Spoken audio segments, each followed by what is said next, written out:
ये प्रश्न यूपीपीसीएस 2022 में पूछा गया था। यमुना नदी की सहायक नदियों को पश्चिम से पूर्व की ओर क्रम से व्यवस्थित कीजिए। बेतवा, केन, सिंध, चंबल। तो ये एक इम्पॉर्टेंट क्वेश्चन था। इसको हम कैसे जान सकते हैं और कैसे पढ़ना है, तो इसको ये जो क्वेश्चन था यमुना नदी की सहायक नदियों वाला, तो इसका आंसर यहाँ से मिलेगा। और इसमें हमें क्या करना है, उत्तर प्रदेश की नदियाँ, उनका बेसिन देख लेना है, ताकि भविष्य में ऐसा अगर कोई क्वेश्चन आता तो हम उसको कर सकते हैं। तो देखिएगा, यमुना नदी, यमुना नदी देखिए यमुनोत्री से निकलती है और ये सहारनपुर और ये शामली, प्रबुद्धनगर जिसे कहते हैं, वहाँ से होते हुए हरियाणा से सीमा बनाती है। और देखो ये आ रही है, और जो ये कलर है वो यमुना नदी का बेसिन है। दिल्ली, ठीक है, मध्य प्रदेश, मथुरा, राजस्थान, मथुरा होते हुए आगरा आ गई। और पहली नदी, जो पहली बड़ी नदी है जो मिल रही है यमुना से, वो कौन है? चंबल। देखिए आप यहाँ पे, ये चंबल नदी है। चंबल नदी आ गई है, यूपी धीरे धीरे आ रही है। उसके बाद इटावा के आगे औरैया में देखिए, औरैया में चंबल नदी मिली। तो उस क्वेश्चन में कहा गया था कि जो यमुना की सहायक नदियां हैं, जो यमुना में सहायक नदियां उसकी मिल रही हैं, तो उनका आपको पश्चिम से पूर्व की तरफ सीरियल लगाना है। तो पश्चिम से पहले जो नदी मिली है वो चंबल है, ठीक है। इसके बाद आप देख रहे हैं सिंध नदी, ठीक है। यहाँ पे देखिए ये नदी है आपकी सिंध नदी, मध्य प्रदेश से निकलती है, तो ये सिंध नदी आ रही है। और ये औरैया जालौन के एकदम बॉर्डर पे यहाँ पे मिल रही है, ठीक है। आगे देखिए, इसके बाद पहुंच रिवर, एक छोटी सी पहुंच रिवर है, पहुंच रिवर, ये भी आकर के मिल रही है सिंधु के साथ यमुना में। ओके, आगे आगे बेतवा नदी मिलती है प्रमुख रूप से। तो बेतवा नदी यहाँ से निकल रही है, मध्य प्रदेश से आई ये बेतवा नदी, और बेतवा नदी ललितपुर और झांसी होते हुए आ गई है हमीरपुर के पास। हमीरपुर के पास बेतवा नदी इसमें मिल जाती है। और बेतवा की सहायक नदियाँ हैं कुछ छोटी छोटी, ये देख लीजिए आप, शहजाद रिवर, इस पे बांध बना है। ये ललितपुर में शहजाद रिवर मिल जाती है ये बेतवा से। और धसान रिवर, ये देखिए बहुत इंपॉर्टेंट है, धसान का जिक्र आता है, धसान डैम है इस पे। धसान जो रिवर है ये आती है, और ये यहाँ पे देखिए धसान, ये आपकी बेतवा में यहाँ पे मिल रही है धसान। तो यहाँ पे धसान मिल गई, और हमीरपुर में ये यमुना में आपकी बेतवा मिल गई। ओके, तो बेतवा मिल गई। इसके बाद बांदा की तरफ बढ़ेंगे तो केन नदी, केन नदी मध्य प्रदेश से निकल के आती है बांदा से होते हुए, और यमुना में यहाँ पे मिल रही है, ठीक है। तो केन नदी मिल गई। आगे फिर यमुना चित्रकूट होते हुए, कौशाम्बी होते हुए इलाहाबाद जा रही है। इलाहाबाद में गंगा में ये यहाँ पे मिल रही है, आप देख रहे हैं, ठीक है। और ये टोंस नदी है आपकी, टोंस, टोंस नदी।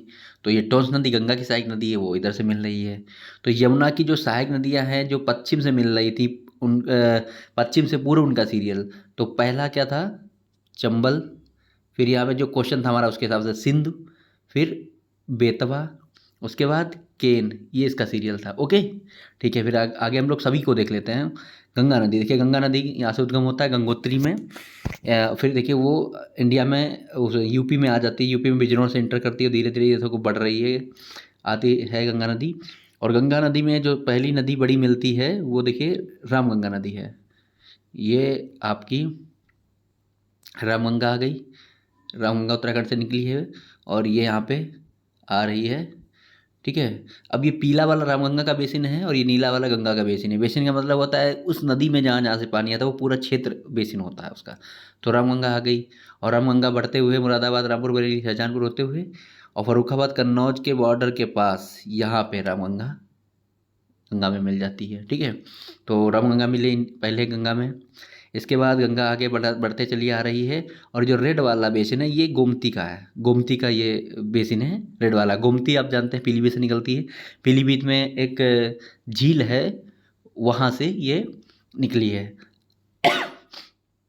तो पीलीभीत से निकल के आती है और लखनऊ सीतापुर होते हुए चली आती है सुल्तानपुर। सुल्तानपुर के आगे वाराणसी के पास गाजीपुर जनपद में, यहाँ पर देखिए गाजीपुर जनपद में एक जगह सैदपुर, सैदपुर के पास गंगा में मिलती है ये गोमती।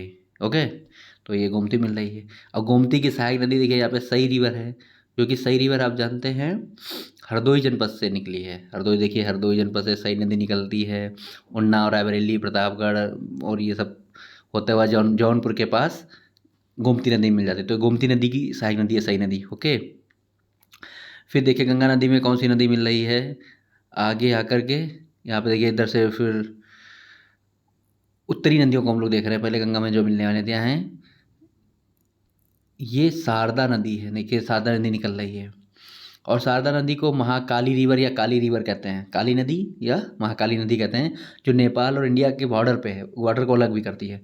तो ये शारदा नदी आ रही है जिसे काली कहते हैं, फिर अपने यहाँ शारदा कहते हैं, आगे आ रही है। इस फिर ये किस में मिल जाती है, घाघरा रिवर में। देखिए यहाँ पे घाघरा रिवर में मिल रही है शारदा, घाघरा में मिल जाती है। घाघरा बहराइच गोंडा बस्ती होती है, ये घाघरा का बेसिन है आकर के। और देवरिया बलिया में घाघरा, यहाँ पे देखिए बलिया के पास गंगा में मिल रही है, घाघरा यहाँ पे मिल रही है। ओके, ठीक है।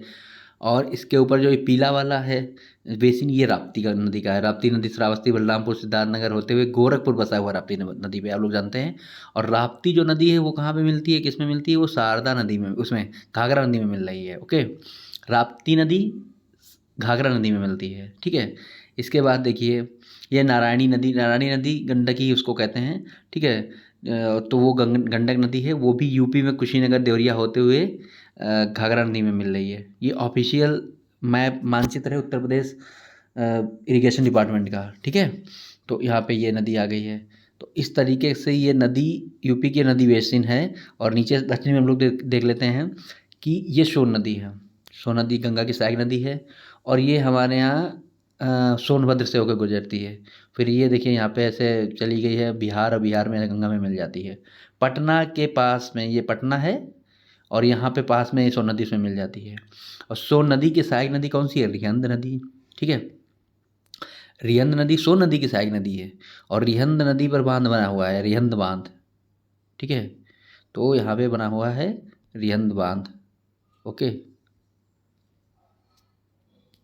तो इस तरीके से ये है उत्तर प्रदेश की नदी और नदियों का बेसिन, जिससे आप समझ सकते हैं कौन कहाँ पे नदी है। ओके, और आपका ये क्वेश्चन जो है वो सॉल्व हो सकता है। Okay, thank you.